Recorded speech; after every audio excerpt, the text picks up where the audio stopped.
ഇന്നത്തെ ഓട് കണ്ടാലോ? അപ്പോൾ ഇന്ന് നമുക്ക് കിട്ടിയിരിക്കുന്നത് കിളിമീനാണ്. ചെങ്കലവ അഥവാ കിളിമീൻ എന്ന് പറയും. വലിയ സൈസ് മീനായിരുന്നു കേട്ടോ.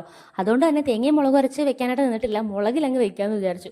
ഇച്ചിരി വലിയ സൈസൊക്കെ ഉള്ള മീൻ എനിക്ക് മുളകി വെക്കുന്നതാണ് ഇഷ്ടം.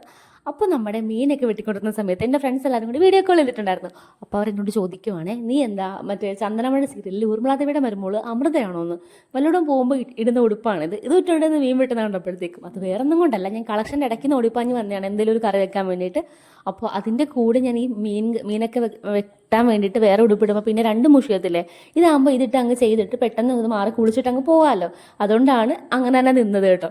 അപ്പോൾ നമ്മുടെ മീൻ കറി മുളകിൽ അങ്ങ് റെഡി ആയിക്കൊണ്ടിരിക്കുവാണ്. പിന്നെ തോരൻ വെക്കാനായിട്ടാണ് ബീറ്റ്റൂട്ട് എടുത്തത്, പക്ഷേ മറന്നുപോയി തേങ്ങ ഇടാനായിട്ട്. അങ്ങനെ അതൊരു മെഴുക്കുരട്ടി ആക്കി വെച്ചിട്ടുണ്ട്. അപ്പം നമ്മുടെ ചോറെടുത്തിട്ടുണ്ട്.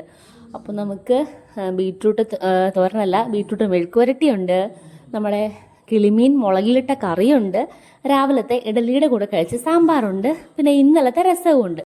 രസം ഞാൻ തൽക്കാലം എടുക്കുന്നില്ല, കാരണം ഇപ്പോൾ കഴിക്കാനായിട്ടൊരു മൂടില്ല. അപ്പം നമ്മുടെ മീൻകറിയും മെഴുക്കുവരട്ടിയും സാമ്പാറും എല്ലാം കൂടെ കൂട്ടി അങ്ങ് പിടിപിടിക്കാമെന്ന് വിചാരിച്ചു.